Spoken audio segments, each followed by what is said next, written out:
غوث اعظم رضی اللہ تعالیٰ عنہ وہ لوگوں کو مخاطب کر کے کیا کہہ رہے ہیں؟ کہتے ہیں تمہارے دلوں کو کیا ہو گیا ہے؟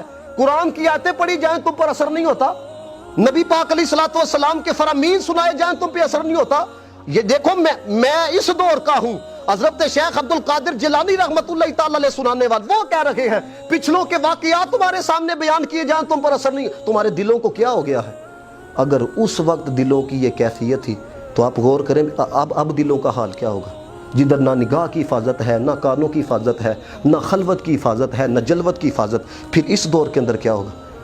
سب سے جو بنیادی چیز ہے نا، اگر آپ چاہتے ہو اپنے آپ کو پہلے ستھرا کرو ہے، اگر آپ نصیحت کو قبول کرنا چاہتے ہو نا تو ستھرا ہونے کے لیے خالص توبہ کی ضرورت ہے، ڈرامے بازی والی توبہ نہیں، فارمیلٹی نہیں۔ یہاں پہ دعا کیا یا اللہ معافی عطا کر دے، صبح جا کے وہی کرتوت کرنے شروع کر دیے۔